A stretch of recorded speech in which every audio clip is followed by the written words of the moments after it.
Em nome do Pai que me criou, e do Filho que me resgatou, e do Espírito Santo que me santificou, divina vontade, reina na minha vontade. Leitura do Evangelho como me foi revelado por Maria Valtorta, capítulo 33. A canção de Niná da Virgem, 22 de novembro de 1944. Esta manhã tive um despertar suave. Ainda estava entre as névoas do sono e ouvia uma voz muito clara que cantava docemente uma lenta canção de niná. Parecia uma pastoral de Natal, num ritmo vagaroso e antigo. Eu ia acompanhando aquele motivo e aquela voz, sempre mais me deleitando, e fui acordando ao som daquelas ondas suaves. Finalmente despertei completamente e pude compreender. Então disse: Eu te saúdo, Maria, cheia de graça, pois era a mãe que estava cantando. E ela começou a cantar mais forte, depois de ter dito: Eu também te saúdo, vem e ser feliz. Eu a vi, estava na casa de Belém, no quarto que ela ocupava, atenta em embalar Jesus para fazê-lo dormir. No quarto estava o tear de Maria e uns trabalhos de costura. Parecia que Maria tivesse parado o trabalho para dar de mamar ao menino, trocar-lhes as faixas, ou melhor, as fraldas, pois ele já era um bebê de meses. Diria 6 ou 8 meses no máximo, e ela estava pensando em voltar ao trabalho, assim que o menino tivesse adormecido. Já era fim de tarde, o pôr do sol estava quase terminando, espalhando flocos de ouro pelo céu sereno. Os rebanhos voltavam cercado, pastando aqui e acolá as últimas folhas de um prado florido. E baliam, levantando o focinho. O menino custava adormecer. Parecia estar um pouco inquieto, como os bebês costumam ficar por causa do nascer dos dentes ou por algum outro desconforto do nascituro. Escrevi como pude no escuro daquela hora matinal, num pedaço de papel. E agora o copio aqui. As nuvenzinhas douradas, quase rebanhos do Senhor, sob o prado todo em flor, um outro rebanho está a olhar. Mas se eu tivesse todos os rebanhos que estão sobre a terra, meu cordeirinho querido, haverias de ser sempre tu. Dorme, dorme, dorme, não chores mais. 1000 estrelas reluzentes estão no céu a olhar. Tuas serenas pupilas, não as faças mais chorar. Os teus olhos de safira são as estrelas do meu coração. O teu pranto é minha dor, oh, não chores mais. Dorme, dorme, dorme, não chores mais. Todos os anjos resplandecentes que no paraíso estão, fazem coroa a ti, inocente, para encantar-se com teu rosto. Mas tu choras, queres a mamãe, mamãe, aqui pertinho cantando. Nana nenê, dorme, dorme, dorme, não chores mais. Depois o céu se tornará cor-de-rosa pela aurora que retorna, e a mamãe ainda não repousa para não te deixar chorar. Ao despertar dirás: mamãe, filho, eu te direi, e um beijo de amor e vida junto ao leite te darei. Dorme, dorme, dorme, não chores mais. Sem mamãe não podes estar, nem mesmo no céu sonhando. Vem ficar sob o meu véu que eu te farei dormir. O meu peito será teu travesseiro, os meus braços o teu berço. Não tenhas medo algum, eu estou aqui contigo. Dorme, dorme, dorme, não chores mais. Eu contigo estarei sempre, és a vida do meu coração. Ele dorme, parece uma flor, pousado sobre o meu seio. Ele dorme, Não perturbem, seu Pai Santo estará vendo. Esta vista enxuga o pranto do meu doce Jesus. Dorme, dorme, dorme, não chores mais. Falar da graça desta cena é impossível. Não é mais que uma mãe que embala o seu pequenino, mas é aquela mãe, e ele é aquele menininho. Poderia pensar que graça, que amor, que pureza, que céu há nesta pequena, grande e suave cena, que só com sua lembrança me alegra. Para confirmá-la, fica a melodia, que eu repito para mim, para fazê-la ouvir também a ela. Mas eu não tenho aquela voz de Maria, de prata puríssima a voz virginal, e ao cantar ficarei parecendo um realejo sem sonoridade. Mas não importa, farei como puder, que bela canção não seria para ser cantada em torno ao berço de Natal. A mãe antes balançava o berço, mas depois, vendo que Jesus não se aquietava, tomou-o no colo, sentou-se perto da janela aberta, ao lado do bercinho, e balançando-o levemente, ao ritmo do canto, repetiu a cantiga 2 vezes, até que o pequeno Jesus fechou os olhinhos, inclinou a cabecinha sobre o peito materno e adormeceu assim, com o rostinho comprimido no calor bom daquele seio, com uma das mãozinhas apoiada sobre o seio da mãe, perto de seu rostinho rosado, e a outra mão abandonada sobre o colo materno. O véu de Maria fazia sombra para o santo filhinho. Depois Maria se levantou com o maior dos cuidados e colocou o seu Jesus no bercinho, cobrindo-o com os pequenos panos. Estendeu por cima o véu para protegê-lo das moscas e do ar, e ficou parada ali, contemplando o seu tesouro adormecido. Maria tinha uma mão sobre o coração e a outra ainda apoiada sobre o berço, pronta para balançá-lo, se houvesse algum sinal de que o menino ia despertar. E sorria feliz, estando um pouco inclinada enquanto as sombras e o silêncio desciam sobre a terra e invadiam o quartinho da Virgem. Que paz, que beleza, que felicidade! Não é uma visão grandiosa? Talvez seja julgada inútil no conjunto das outras, porque não revela nada de especial, eu sei. Mas para mim é uma verdadeira graça. E assim a repito, porque torna plácido o meu espírito puro e amoroso, como se estivesse sendo recriado pelas mãos da mãe. Penso que também a ela será agradável por este motivo. Somos todos crianças. Melhor assim. Desta forma, agradamos a Jesus.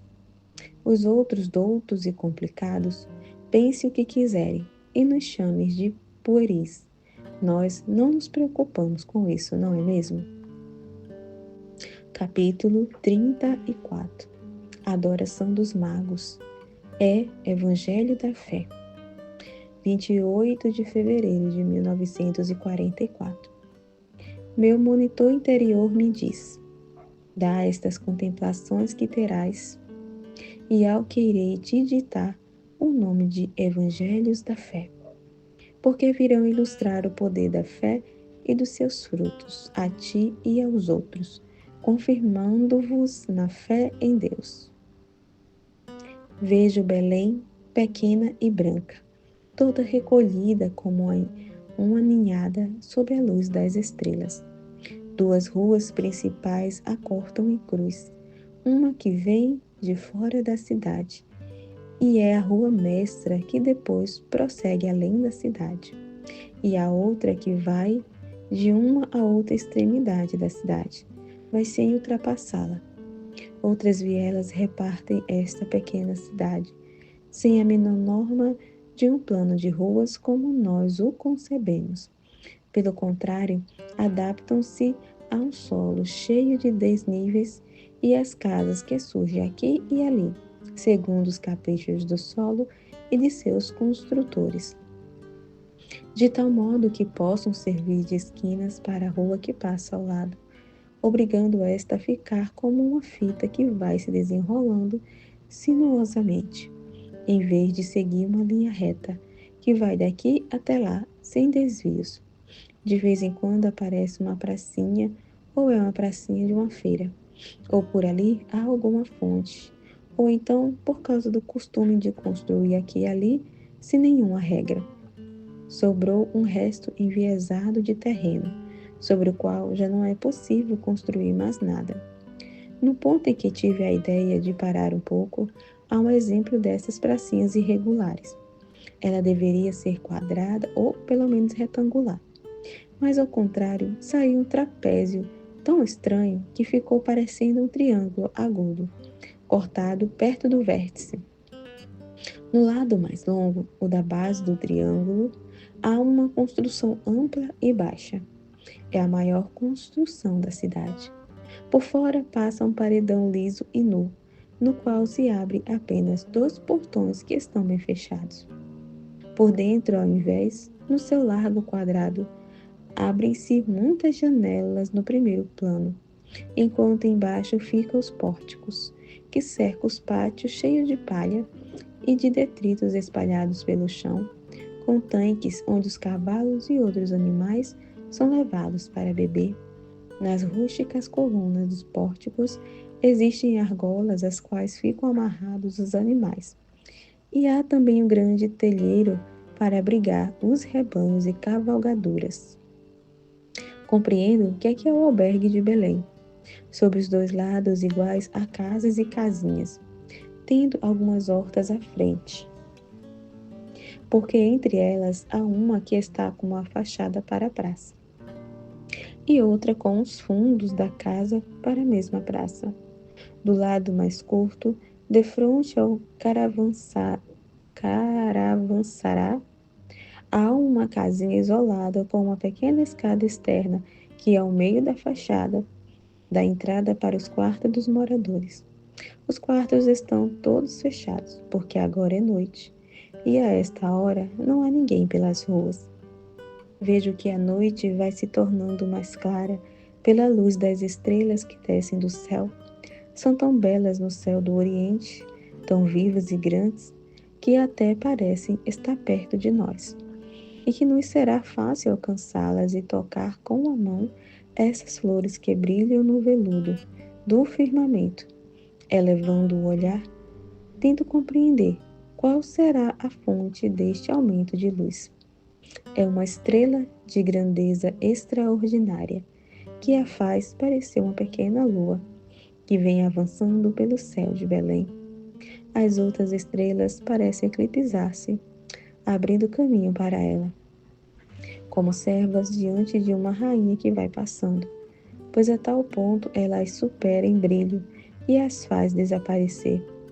Do corpo da estrela, que parece uma grande safira clara e acesa por um sol que está no seu interior, sai uma esteira de luz, na qual fundem-se o loiro dos topázios, o verde das esmeraldas, o leitoso das opalas, o sanguíneo fulgor dos rubis e o suave cintilar das ametistas, com a cor predominante da safira. Todas as pedras preciosas da terra estão naquela esteira de luz, que vem varrendo o céu, num movimento veloz e ondulante, como se fosse viva, mas a cor que predomina é a que desce do corpo da estrela, uma cor celeste de safira clara, que tinge de prata azulada as casas, as ruas e o chão de Belém, berço do Salvador. Já não é mais a pobre cidade que para nós era menos importante do que um povoado rural. Agora é uma fantástica cidade dos contos de fada, na qual tudo é de prata, até a água das fontes e dos tanques parece de diamante líquido. Emitindo fluxo de luz mais vivo, a estrela paira sobre a pequena casa, que está do lado mais curto da pracinha. Nem os moradores da casa, nem os habitantes de Belém a veem, porque estão dormindo, e suas casas estão fechadas. Mas a estrela acelera as suas palpitações de luz, faz vibrar sua cauda, e solta ondulações luminosas mais fortes, traçando pequenos semicírculos no céu, que se ilumina todo com esta rede de astros que ela arrasta consigo. Numa rede de pedras preciosas que esplendem, tingindo nas mais indistintas cores as outras estrelas, como para comunicar-lhe uma palavra de alegria. A casinha está toda iluminada por este fogo líquido de gemas. O teto do pequeno terraço, a escadinha de pedra escura, a pequena porta, tudo virou um bloco de pura prata, polvilhado com pó de diamantes e pérolas. Nenhum palácio real da terra jamais teve ou terá uma escada como esta, feita para receber a passagem dos anjos, feita para ser usada pela mãe, que é a mãe de Deus. Seus pequenos pés de virgem imaculada podem pousar sobre aquele cândido esplendor.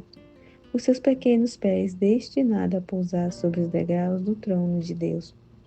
Mas a Virgem ainda não está sabendo de nada. Ela está velando sobre o berço do seu filho, rezando. Sua alma tem esplendores que superam a estrela que está embelezando as coisas. Da rua mestra vem chegando a cavalgada. Cavalos arreados ou conduzidos à mão, dromedários e camelos montados ou carregados com suas cargas. O barulho dos cascos faz um rumor como o da água, quando cai sobre as pedras de um riacho. Reunidos na praça, todos param. A cavalgada, vista sob a luz da estrela, é fantástica em seu esplendor. Os ornamentos de primeira classe sobre as cavalgaduras, as vestes dos cavaleiros, o seu aspecto, as bagagens, tudo está brilhando, unindo e reavivando o esplendor do metal, do couro, da seda, das pedras preciosas, dos pelos ao brilho da estrela. Os olhos também cintilam, as bocas se enchem de riso, porque um outro esplendor brilhou nos corações, o esplendor de uma alegria sobrenatural. Enquanto os servos se põem a caminho do caravansara com os animais, 3 da caravana desmontam de suas cavalgaduras, que um servo logo leva para outro lugar, dirigindo-se a pé para casa. Prostram-se com a fronte até o chão, beijando o pó.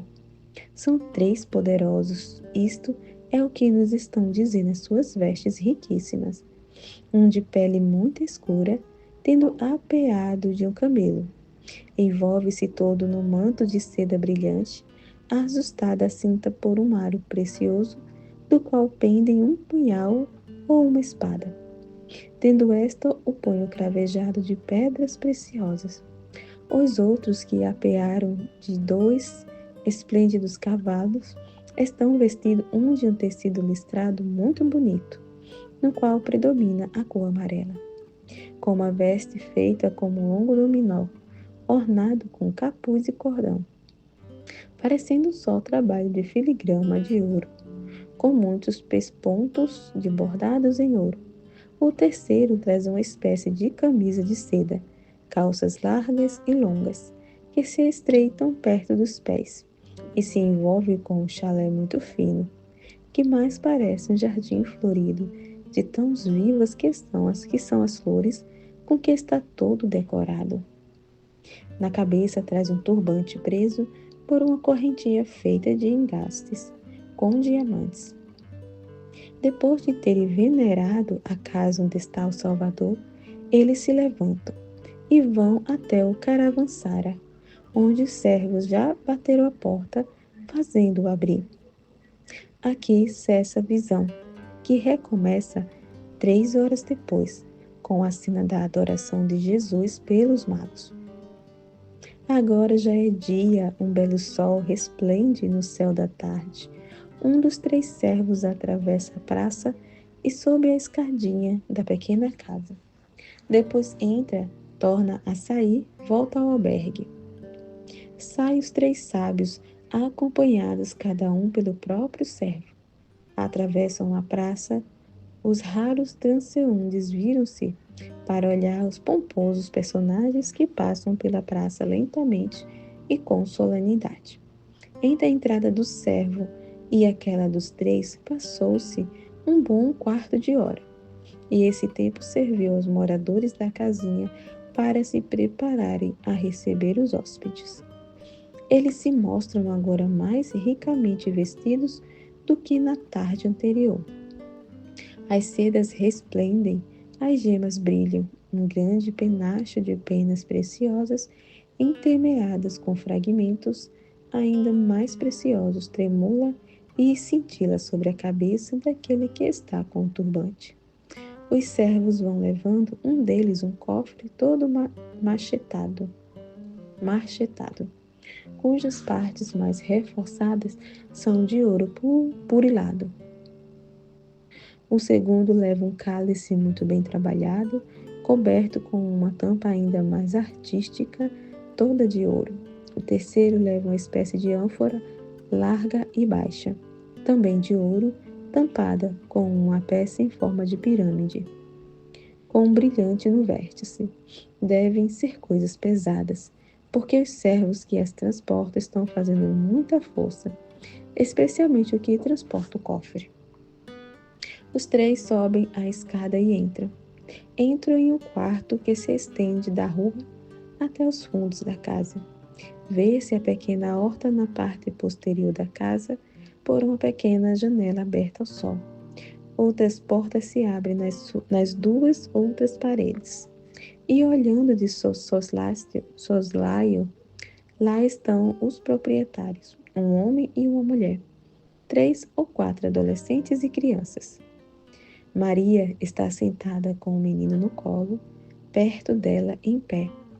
Está José, mas ela também se levanta e se inclina quando vê entrar os 3 magos. Maria está toda vestida de branco, tão bonita na sua simples veste cândida, que a cobre da base do pescoço até os pés, dos ombros aos delicados pulsos, tão bonita em sua cabeça pequena e coroada de tranças louras, no rosto que a emoção faz ficar vivamente rosado, nos olhos que sorri com doçura, na boca que se abre para a saudação, dizendo: Deus esteja convosco. Que por um instante os 3 se detêm impressionados. Depois eles dão mais alguns passos para frente, indo prostrarem-se aos seus pés. Pedem a ela que se assente. Eles, por sua vez, não se sentam, por mais que ela lhes peça. Ficam de joelhos apoiados sobre os calcanhares. Atrás deles, também de joelhos, estão os 3 servos. Estes estão logo atrás da soleira.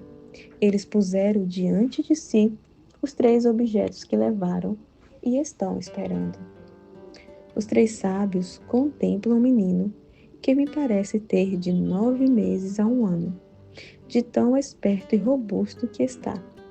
Ele está sentado no colo da mamãe, sorri e balbucia, com uma vozinha de passarinho. Ele também está todo vestido de branco, como a mamãe, com sandalinhas nos pés minúsculos.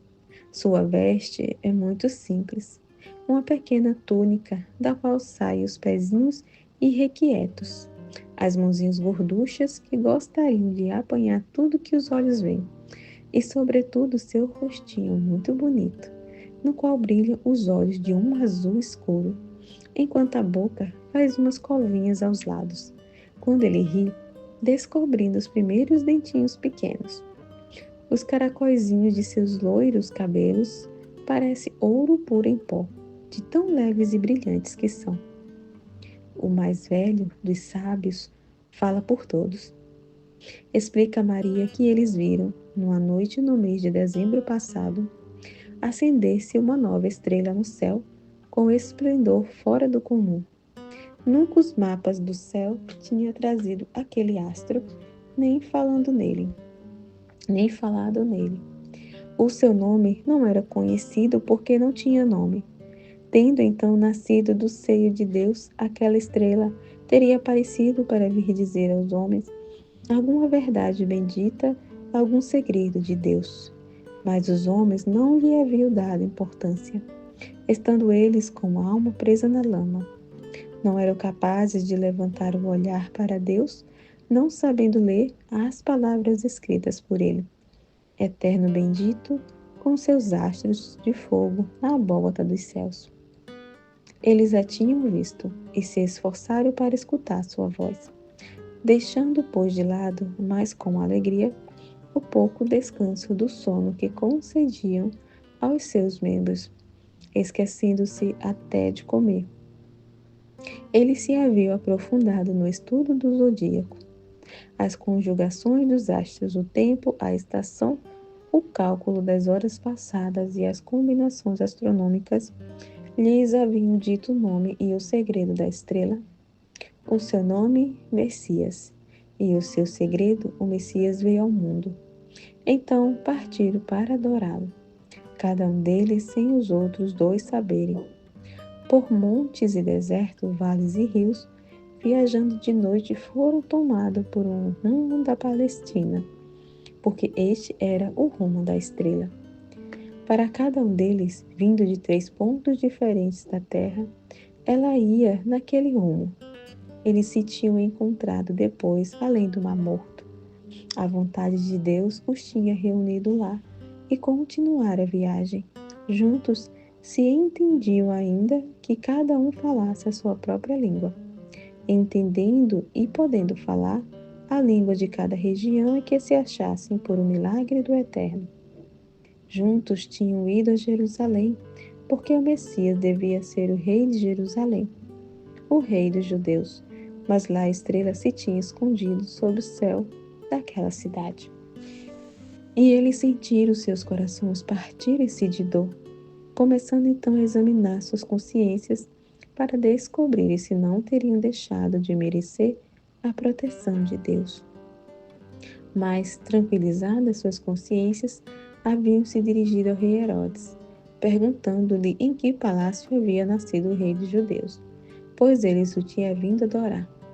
O rei, tendo reunido os príncipes dos sacerdotes e os escribas, lhes perguntou onde se esperava que nascesse o Messias. Eles lhe responderam em Belém de Judá. Tomaram, pois, os magos o rumo de Belém, e a estrela tornou a aparecer aos seus olhos. Quando deixaram a cidade santa na tarde anterior, a estrela tinha aumentado seus esplendores, e o céu parecia um incêndio. Depois a estrela parou, reunindo toda a luz das outras estrelas com a sua luz sobre esta casa. Então eles compreenderam que ali estava o Filho de Deus, e agora o estavam adorando, oferecendo-lhes os seus pobres presentes e, mais do que tudo, oferecendo-lhe os seus corações, que nunca mais cessariam de bendizer a Deus pela graça concedida, nem de amar o seu Filho, cuja humanidade eles estavam vendo. Depois iriam na volta informar o rei Herodes, porque ele também queria adorar o menino. Aqui tens o ouro, como convém a um rei. Aqui tens o incenso, como convém a Deus. Aqui tens, ó mãe, a mirra, pois o teu filho é homem. Além de Deus e da carne e da vida humana, conhecerá a amargura e a lei inevitável da morte. Nosso amor não queria dizer-lhe estas palavras, mas ficar sempre pensando que ele é eterno, até em sua carne, como eterno é o seu espírito. Mas, ó mulher, se os nossos mapas e também as nossas almas não erram, ele é o teu filho, é o Salvador, o Cristo de Deus. E, por isso, deverá, para salvar a terra, tomar para si o seu mal, um dos quais é o castigo da morte. Esta resina é para aquela hora, para que os corpos que são santos não conheçam a putrefação da corrupção e conservem sua integridade até o dia da ressurreição. Que por estes nossos presentes ele se lembre de nós e salve estes seus servos, dando-lhes o seu reino. Por enquanto, para que sejamos santificados, que a Mãe conceda o seu pequenino ao nosso amor, para que, beijando seus pés, desça sobre nós a bênção celestial. Maria, passada a angústia que as palavras do sábio a havia mergulhado, esconde com um sorriso a tristeza daquelas fúnebres evocações e lhes apresenta o menino. Coloca-o nos braços do mais velho, que o beija e é por ele acariciado, e depois o passa para os outros dois. Jesus sorri e brinca com as correntinhas e as franjas dos três e olha com curiosidade o cofre aberto, cheio de muita coisa, de uma coisa amarela que brilha, e ri ao ver que o sol faz uma espécie de arco-íris ao bater sobre a brilhante tampa da mirra. Depois os três entregam a Maria o menino e se levantam. Maria também se levanta, inclina-se reciprocamente. Depois que o mais novo dá ordens ao seu servo que sai. Os três falam ainda um pouco. Não conseguem decidir-se a se afastarem daquela casa. Em seus olhos há lágrimas de emoção. Por fim, ele se dirige à saída, acompanhados por Maria e José. O menino quis descer e dar a mãozinha ao mais velho dos três, e caminha assim, ajudado pela mão de Maria e do sábio, que se inclinaram para pegá-lo pela mão. Jesus dá um passinho ainda incerto, como faz os pequeninos, e ri, batendo os pezinhos sobre os riscos que a luz do sol faz sobre o pavimento. Chegando à soleira, não se deve esquecer que o salão tinha o mesmo comprimento da casa. Os três se despedem, ajoelhando-se mais uma vez e beijando os pezinhos de Jesus. Maria, inclinada sobre o pequenino, toma-lhe a mãozinha e a vai guiando, fazendo-o traçar um gesto de bênção sobre a cabeça de cada um dos magos. É já um sinal da cruz, traçado pelos dedinhos de Jesus, guiados por Maria. Depois os três descem a escada. A caravana já pronta o está esperando. Os cavalos já estão arreados e seus arreios ornados brilham aos últimos raios do sol, que está para se pôr. O povo se aglomerou na pracinha para presenciar aquele espetáculo único. Jesus ri e bate as mãozinhas. A mamãe o ergueu e o colocou sobre o parapeito que limita o patamar, segurando-o com um dos braços para que não caia. José desceu com os três e segura para cada um deles o estribo, enquanto eles sobem em seus cavalos e no camelo. Agora os servos e os patrões estão montados. É dada a ordem de partir. Os três se inclinam até o pescoço da cavalgadura, em uma última saudação. José também se inclina, Maria também o faz e torna a guiar a mãozinha de Jesus em um gesto de adeus e bênção. Jesus diz: E agora que vos direi, ó almas, que percebeis que a fé está morrendo? Aqueles sábios do Oriente nada tinham que lhes desse a certeza da verdade. Nada tinham de sobrenatural. Tinham apenas os cálculos astronômicos e as suas reflexões, que a vida íntegra que eles levaram tornava perfeitas. Contudo, tiveram fé em tudo, fé na ciência, fé na consciência, fé na bondade divina. Pela ciência, acreditaram no sinal da nova estrela, que não podia deixar de ser aquela que era esperada havia séculos pela humanidade, o Messias. Pela consciência, tiveram fé na voz da mesma que, recebendo vozes celestes, lhes dizia: é aquela estrela que assinala a chegada do Messias. Pela bondade, tivera fé que Deus não os teria enganado, e visto que a sua intenção era reta, eles os teria ajudado de todos os modos a chegar até a meta desejada. E eles tiveram êxito, só eles, entre tantos estudiosos de sinais, compreenderam aquele sinal, porque só eles tinham na alma a ânsia de conhecer as palavras de Deus com um fim reto, que consistia, antes de tudo, em dar imediata honra e louvor a Deus. Não procuravam sua própria utilidade, ao contrário, eles vão de encontro a fadigas e despesas, e não pedem nenhuma compensação humana. Pedem somente que o seu Deus se lembre deles e os salve para a eternidade. Assim como não têm Nenhum pensamento de futura compensação humana não tem quando decidem a viagem, nenhuma preocupação humana. Se fosseis vós, teríeis pensado em 1000 dificuldades. Como poderei fazer uma viagem tão grande através de países e povos de línguas tão diferentes? Será que vão acreditar em mim ou irão prender-me como espião? Que ajuda me darão quando tiver que atravessar desertos, rios e montanhas, e o calor e os ventos dos planaltos, e as febres dos pantanais, e as águas fluviais, e as comidas diferentes, e a linguagem diferente, e assim é que raciocinais. Eles não raciocinaram assim, mas dizem com uma sincera e santa ousadia: Tu, ó Deus, leis os nossos corações e vês qual o fim que perseguimos. Em tuas mãos nos entregamos. Concede-nos a alegria sobre-humana de adorar a tua segunda pessoa, que se fez carne para a salvação do mundo. Basta.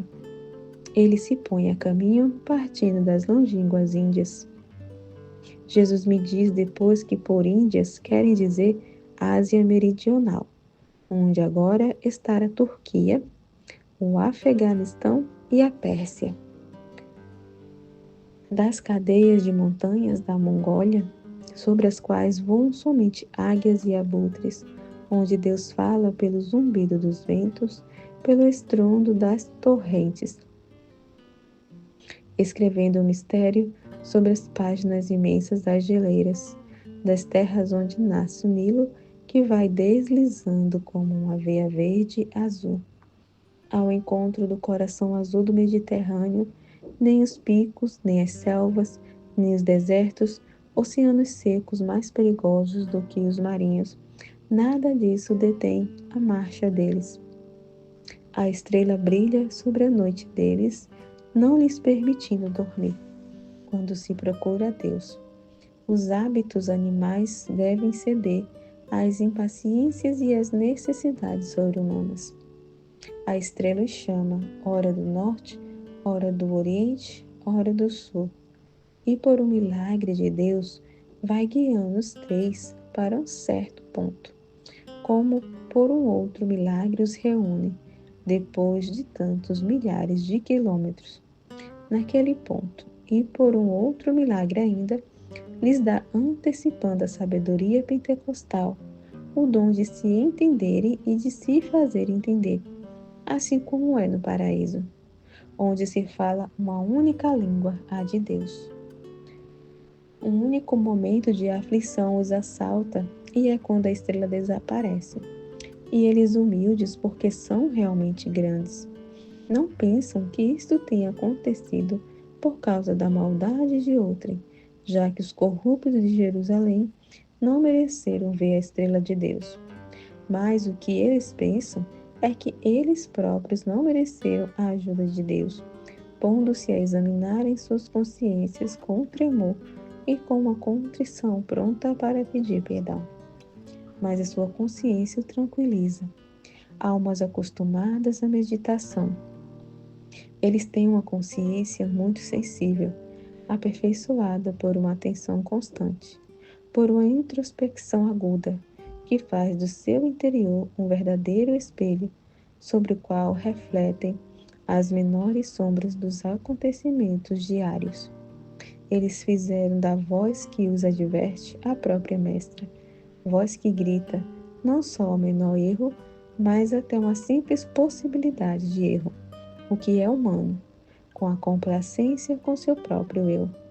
Por isso, quando eles se põem diante desta mestra, diante deste espelho tão severo e tão nítido, sabem que ele não lhes mente, mas os encoraja, tomando um novo alento. Oh, que doce coisa é sentir que nada há em nós de contrário a Deus. Sentir que Ele olha com complacência o ânimo do filho fiel e o abençoa. Deste sentimento provém um aumento de fé e de confiança, de esperança, fortaleza e paciência. Agora é hora de tempestade, mas ela passará, porque Deus me ama e sabe que eu o amo, e não deixará de ajudar-me ainda. Assim é que falam os que têm aquela paz, que provém de uma consciência reta, que é a rainha de todas as suas ações. Eu disse que eles eram humildes, porque verdadeiramente grandes em vossa vida, ao invés que acontece? Acontece que um, não porque seja grande, mas porque é mais prepotente, se faz poderoso por sua prepotência, nunca humilde, pela vossa insensata idolatria. Ah, pobres coitados, que só por serem mordomos de alguém arrogante, ou porteiros de algum gabinete, funcionários de alguma repartição, servos, afinal, de quem assim os fez, costumam tomar a posse de semideuses. Tem-se pena até de vê-los. Eles, os três sábios, eram realmente grandes. Em primeiro lugar, por virtude sobrenatural. Em segundo lugar, pela ciência. E por último, pela riqueza. Mas eles se julgam nada, pó sobre o pó da terra, se comparados com Deus Altíssimo, que cria os mundos com um sorriso, espalhando-os pelo espaço como grãos de trigo, para alegrar os olhos dos anjos com os colares e estrelas. Mas eles se consideram nada diante de Deus Altíssimo, que criou o planeta sobre o qual eles vivem. E como escultor infinito em sua ilimitada obra, fez tudo bem diversificado, colocando aqui uma série de colinas de suave declive, com a força do seu polegar, acolá uma ossadura de picos e escarpas, iguais às vértebras da terra, neste corpo desmensurado, do qual os rios são as veias, os lagos são as pelves, os oceanos são os corações, tendo as florestas como vestes, as nuvens como os véus, as geleiras de cristal como decorações, as turquesas e esmeraldas como gemas, os opalas e os berilos de todas as águas que descem cantando, como as selvas e os ventos formando o grande coro de louvor ao seu Senhor. Eles se consideram nada em sua sabedoria diante do Deus Altíssimo, do qual vem a sua sabedoria, pois foi ele quem lhes deu olhos, ainda mais poderosos que suas duas pupilas, pelas quais eles veem as coisas, os olhos da alma, que sabem ler a palavra não escrita por mão humana nas coisas, onde esta palavra foi gravada pelo pensamento de Deus. Eles se consideram nada em sua riqueza, um átomo, diante da riqueza do dono do universo, que espalha metais e pedras preciosas nos astros e planetas, e abundâncias sobrenaturais, riquezas inesgotáveis no coração de quem o ama. Tendo eles chegado diante de uma pobre casa, nas quais, insignificante das casas de Judá, não sacodem a cabeça dizendo, impossível, mas dobram as costas, os joelhos e especialmente o coração e adoram. Lá atrás daquela pobre parede está Deus, aquele Deus que eles sempre invocaram, não ousando nunca nem de longe esperar que o haveriam de ver, mas que por eles foi invocado pelo bem de toda a humanidade, pelo bem eterno deles mesmos. Oh, só isto é o que eles desejavam para si, poderem vê-lo, conhecê-lo, possuí-lo naquela vida que não tem nem auroras, nem crepúsculos. Ele estar lá, atrás daquela pobre parede. Quem sabe se o seu coração de menino, que é também o coração de um Deus, não ouça esses três corações, que inclinados no pó da estrada bradam, Santo, Santo, Santo. Bendito Senhor nosso Deus. Glória a Ele nos céus altíssimos e paz aos seus servos. Glória, glória, glória e bênção? Isto eles perguntam, tremendo de amor, por toda a noite. E na manhã seguinte, preparam com a mais viva oração o seu espírito para entrar em comunhão com Deus menino. Eles não vão a este altar, que é um seio virginal, que traz em si a hóstia divina, Como vós ide a eles com a alma cheia de solicitudes humanas. Eles se esquecem do sono e do alimento e se usam suas mais belas vestes. Não é para ostentação humana, mas para prestar honra ao Rei dos Reis.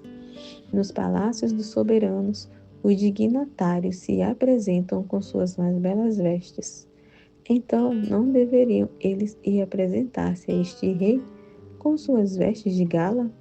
Que festa maior podia haver para eles do que esta? Oh, lá em suas terras longínquas, muitas e muitas vezes precisaram se adornar para prestar honras e oferecer seus préstimos a homens como eles. Era, pois, justo que se humilhasse aos pés do Rei Supremo e lá depositasse as suas púrpuras e joias, sedas e plumas preciosas. Pôr-lhe aos pés, diante daqueles benditos pezinhos, as fibras da terra, as gemas da terra, as plumas da terra, os metais da terra, que são ainda obras dele, para que também elas, essas coisas da terra, adorem o seu Criador. Seriam felizes se a criancinha lhes ordenasse que se estendesse no chão, como se fosse um tapete vivo aos seus passinhos de menino, e os pisassem. Ele que deixou as estrelas por amor deles, que nada mais são do que pó. Humildes e generosos, obedientes às vozes do alto. Essas vozes mandam que eles levem presentes ao rei recém-nascido. Eles levam presentes, não dizem, ele é rico e não precisa disso. Ele é Deus e não conhecerá a morte. Eles obedecem, são os primeiros que acodem à pobreza do Salvador. Como chegou em boa hora aquele ouro para quem amanhã deveria sair de sua terra como fugitivo. Como foi significativa aquela mirra para quem dentro em breve seria morto. Como foi piedoso aquele incenso para quem teria que sentir o mau cheiro da luxúria humana fervendo ao redor de sua infinita pureza. Humildes, generosos, obedientes e respeitosos um para com o outro. As virtudes geram outras virtudes. Das virtudes voltadas para Deus, nascem virtudes para o próximo. Respeito que no fim é caridade. Combinaram com o mais velho que lhe tocaria falar por todos, recebendo o primeiro beijo do Salvador, segurando pela mãozinha. Os outros ainda poderão vê-lo outras vezes, mas ele não. Ele está velho, e o dia de sua volta para Deus está perto. Ele verá o Cristo depois de sua terrível morte, e o acompanhará junto com os outros que serão salvos no dia da volta do Cristo para o céu. Mas não o verá mais nesta terra. Então, para seu viático, que ele fique o calor daquela mãozinha que se confiou à sua mão enrugada. Não há nenhuma inveja nos outros, pelo contrário, há até um aumento de veneração para com o mais velho dos sábios, mais do que eles mereceu na certa e por mais tempo. O Deus menino sabe disso, ainda não fala. Ele que é a palavra do Pai, mas os seus atos são palavras. E seja bendita a sua inocente palavra que mostra ser o seu predileto este velho.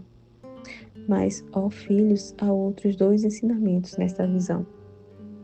A postura de José, que sabe ficar em seu lugar. Ele está presente como guarda e tutor da pureza e da santidade, mas não é usurpador dos direitos dela. É Maria, com o seu Jesus, que está recebendo homenagens e palavras. José se alegra por ela, não ficando amargurado por ser uma figura secundária. José é um justo, ou justo. É justo sempre, também nesta hora. As fumaças da festa não lhe sobem à cabeça. Ele continua humilde e justo. Ele se sente feliz pelos presentes, não por si mesmo, mas porque pensa que com eles poderá fazer a vida de sua esposa e do doce menino mais cômoda. Não existe avidez em José. Ele é um trabalhador e continuará a trabalhar, contanto que eles, os seus dois amores, tenham o necessário e algum conforto. Nem ele nem os magos sabem que aqueles presentes vão servir durante uma fuga e uma vida no exílio. nas quais as substâncias desaparecem como a nuvem pélida pelo vento. Mas eles vão servir também para quando voltarem à pátria, depois de terem perdido tudo o que tinham deixado. Os clientes os movem, salvando-se somente as paredes da casa, protegidas por Deus, porque nela é que ele se uniu à Virgem e se fez carne. José é humilde, ele que é guarda de Deus e da Mãe de Deus, esposa do Altíssimo. Chega até a segurar o estribo para estes vassalos de Deus. José é um pobre carpinteiro, porque a prepotência humana despojou os herdeiros de Davi de suas propriedades reais. Mas ele é sempre da estirpe de Davi e tem traços de rei. Também em relação a ele vale aquele dito: era humilde, porque era realmente grande. Ainda um último, suave e significativo ensinamento. É Maria que segura a mão de Jesus, que ainda não sabe abençoar e a guia no gesto santo. É sempre Maria que segura a mão de Jesus e a guia. Ainda hoje é assim. Agora Jesus sabe abençoar, mas às vezes sua mão transpassada cai, cansada e sem poder mais confiar, pois ele sabe que é inútil abençoar. Na verdade, vós destruís a minha bênção. Ela cai também indignada, porque vós me maldizeis. Então é Maria que tira o desprezo feito a esta mão, ao beijá-la. Ó, o beijo de minha mãe! Quem pode resistir a esse beijo?